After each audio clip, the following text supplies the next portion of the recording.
É bem chato quando você adquire um objeto e ele apresenta algum problema. Essa JBL ela começou a reiniciar sozinha. Então eu peguei uma chave e retirei esses parafusos. Depois eu removi a bateria e coloquei novamente. E no meu caso, esse problema foi resolvido aqui nessa JBL Boombox 4. Porém, se você fizer o mesmo processo aí na sua JBL Boombox 4 e não resolver o problema, então você tenta ligar ela e espera que ela fique ligada por algum tempo. No meu caso aqui, a minha, ela reiniciava depois de um tempinho, então ela possivelmente estava com algum mau contato, alguma coisa. Então, tua Boombox 4 ligada, veja que os botões aqui de acessibilidade estão acesos, você vai reiniciar ela, restaurar ela para os padrões de fábrica.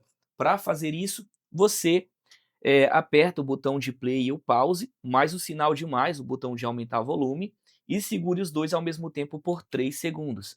Aperta e segura até os botões aqui desligarem, até ela desligar. Desligou, então ela reiniciou aí para os padrões de fábrica. Agora você poderá estar ligando a sua JBL e verificar se o problema se corrigiu. Mas aqui a gente tem um outro detalhe que a gente também tem que se atentar. Sua bateria deve estar totalmente carregada. Se ela estiver aqui piscando em vermelho, talvez ela está reiniciando porque não tem carga suficiente, tá? Então coloque a sua JBL na tomada e espere ela pegar carga suficiente para que você de fato saiba se o problema é um problema aí de bateria, um problema de software ou não. Muitas das vezes alguns usuários atualizam o software da JBL e depois ela começa a reiniciar. Não é o meu caso, tá? A minha está atualizada e não aconteceu isso comigo.